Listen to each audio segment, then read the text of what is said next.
This is last spring at the United Nations Permanent Forum on Indigenous Issues, where thousands of leaders, activists, and organizations gather to discuss Indigenous issues.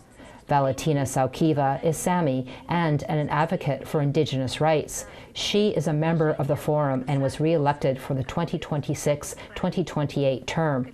Last December, Saukiva says her home in Russia was raided by the Federal Security of the Russian Federation. She spoke to APTN News in Russian from Norway. The answer is on the surface.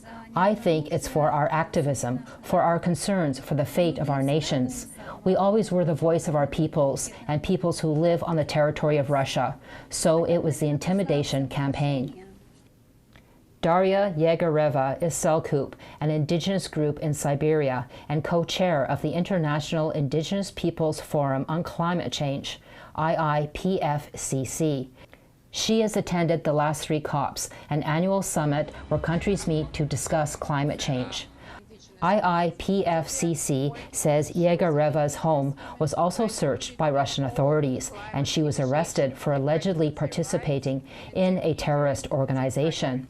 Не должна быть безнадежной, и она должна привести к спасению. И я очень поддерживаю Дашу Егореву, и я переживаю в плане того, что как она себя сейчас чувствует, потому что мы на самом деле не знаем, что происходит. We don't actually know what's going on right now and what kind of pressure she's under when a person is under arrest. Our solidarity and close attention is with her from all of the people who can support her now. The International Indian Treaty Council, that represents over 98 nations from North and South America, released a statement. This is a grave case of intimidation and reprisal against an Indigenous leader in direct connection with her participating in the UNFCCC process. The International Indigenous Peoples Forum on Climate Change said in a press release that this is a targeted attack on Indigenous leaders who participate in United Nations processes and advocate for Indigenous rights. Some people have claimed asylum after being monitored by Russian authorities.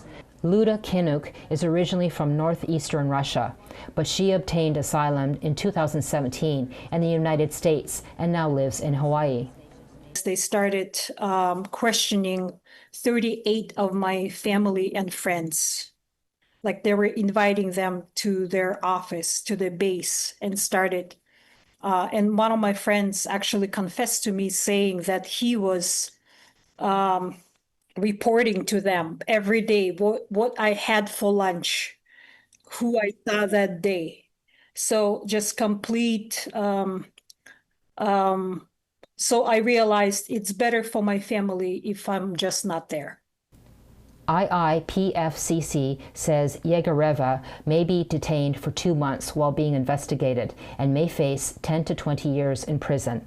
Angel Moore, APTN National News, Jabutuk, also called Halifax.